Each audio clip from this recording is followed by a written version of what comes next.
Well, we've covered what some of the best things that could have been added to video games were in the last show, so this time we're covering what were some of the worst ideas to ever befell video games. And these are the top 7 worst ideas ever put into video games. Now, I'm kinda sure I made this show before, but Raul added it to the schedule, so I'm gonna do it. And if it does end up that I am repeating myself, then it is partly his fault. And before you ask, Electronic Arts is not going to be a part of this show. Yes, Electronic Arts is, in some cases, a plague upon humanity, but it's not really a plague, it's more of a symptom of a plague. It's like being mad at a fever when it is only just one symptom of a larger disease. That being said, let's get started with number 7.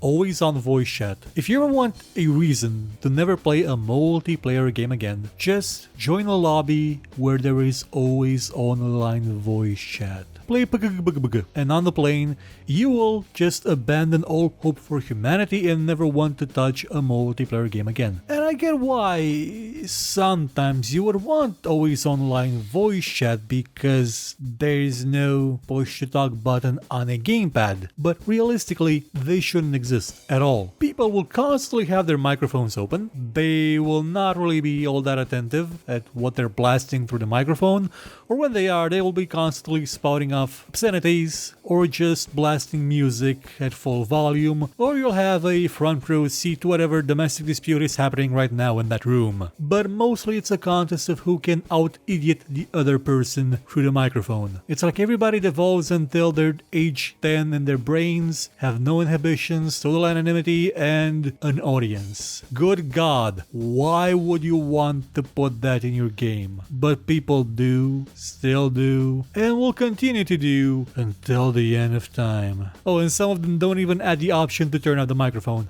Because, you know, why would they? You have to exit the game and then go into options. Maybe scrounge around there for the off button for yours, but not for everybody else's. Looking at you every game from the Games for Windows Live era. You all did this. All of you. It sucked big time. Number 6. Console-style modern interfaces. I have done a show about this quite recently, so feel free to jump on that if you want to see an expanded version of this short rant. Most console ports, or console games in general, tend to have interfaces that can be a bit cumbersome, a bit distracting, a bit awful. And it's not really because you can't do much more with a gamepad, because gamepads now have touchpads that you can use to more easily manipulate things. You had the Kinect, which you could use, you know, to actually do stuff, but they never actually used it for good stuff. They just used to spy on you for the NSA. Allegedly.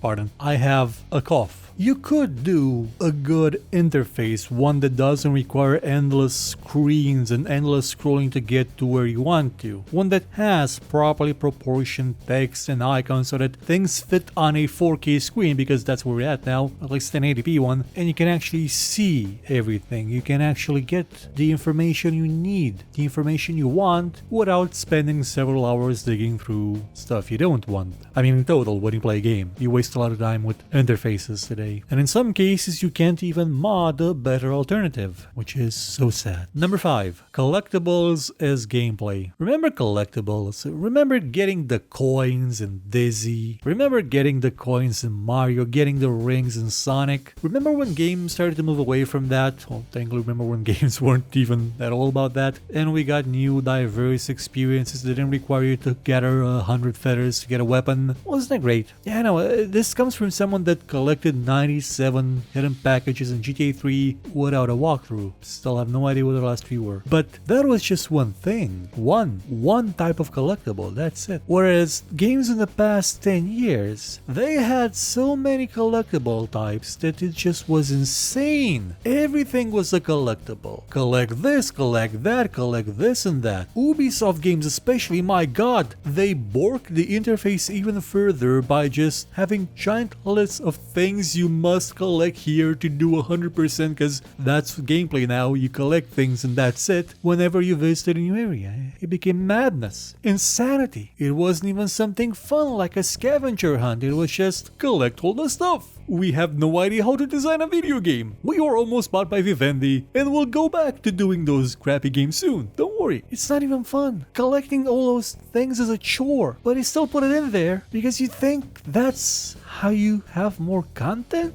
It's one of the worst things to happen to gameplay design, is instead of focusing on, doing actual gameplay, you just throw a bunch of crap around the map and hey, go collect it. You're 5 years old. You'll be easily amused by collecting them. Go. At least Pac-Man had ghosts hunting you while you were trying to collect the things. Number 4, game journalists. Now, I don't mean all game journalists or game journalism in general, but quotation marks. Game journalists. You know the ones.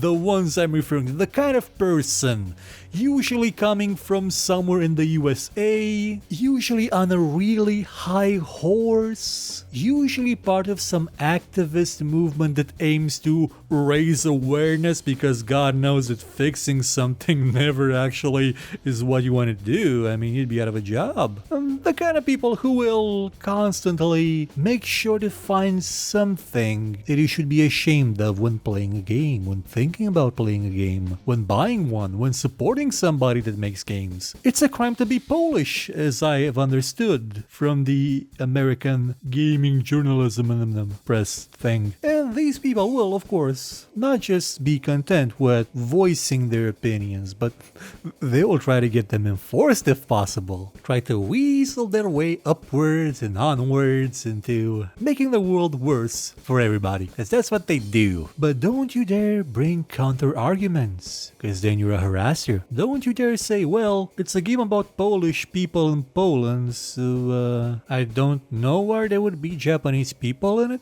No, I'm sorry, they were okay with there being no Japanese people in The Witcher, because they weren't advocating for that thing. Again, you know the ones I'm referring to. They're making games worse. Also, the other ones that are basically like these ones, but sort of assholes on the other side of the fence. People that will complain that, oh, Lara Croft is not looking like a model anymore, something stupid like that. They both suck, and they have more influence on video games than any of us will ever do, because they've got a big mouth and PR departments behind them. Number 3, the dialogue wheel. Remember game dialogue? Remember Fallout's dialogue? Remember when you typed dialogue into a game? Remember when they wanted adventure games to have you type your own dialogue in, so it'll have like everything you would want to say and the game to interpret it as best as possible?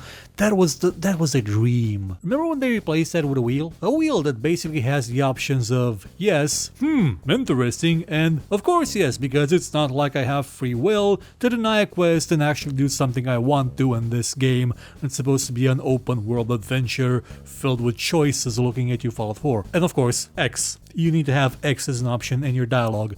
Otherwise, and remember when you could speak actual dialogue in games? When your character had a voice that you could actually get to know, and not a voice in the sense that it talks like audibly, but your character had a personality that was visible through the text, and you could mold that personality by choosing the right kind of, or the kind of options that you would want to. Remember when NPCs had a lot to say? They didn't just spout off sound bites for a trailer? That sort of went away. Now it's monosyllabic responses from your character with a dialogue wheel, and answers usually delivered in the form of a 3-line text box, because you can't really fit more text on a 1080p screen, can you? Or a 4K one? No, it's just 3 lines, because it's more cinematic to have the character's face, like in Oblivion, those god-awful ugly faces staring at you like they're wanting your soul. That's more important than having dialogue, than having actually good, well-presented, meaningful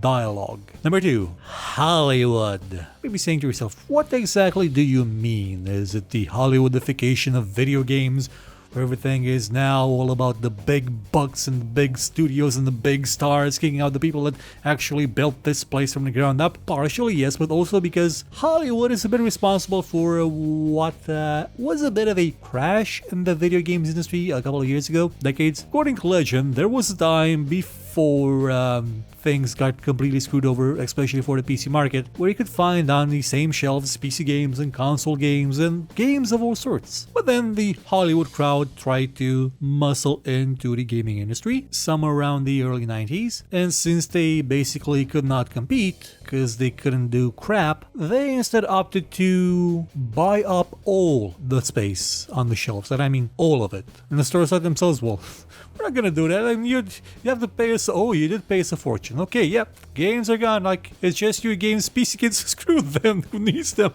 Let's put them on the shelf somewhere back. So when the CEO of the company comes asking, "Hey, where are my games?" You can just show them to a shelf in the back that's not even lit. It's actually guarded by a leopard. They'll lick your face if you try and get close to it, and that's why Paradox doesn't have physical games anymore. Because that's what happened. Apart from the leopard, that's what happened. But even doing that, Hollywood failed to make it onto the gaming market. So the crowd packed up and left, but the stores kind of like the idea of, hey, you pay us a bunch of money and we'll actually sell your stuff. So they kept it, and it became a norm for the store to dictate exactly what you do with your promotion budget, with your marketing budget. What, they think that Bethesda came up with the idea of having those giant statues of Dovahkiin for Skyrim just because they wanted something cool for people to see in the stores? No. Store chains demanded that. And publishers that can't afford extravagant stuff like that, well, Certec's out of business because of that. The extortion prices from the stores got too high, and in the early 90s, a lot of publishers could just not publish their games anymore. Well, they could publish them, but they didn't have anywhere to sell them. Anywhere. It was too expensive. So whenever somebody mourns the loss of brick and mortar stores, don't. Your giant chains like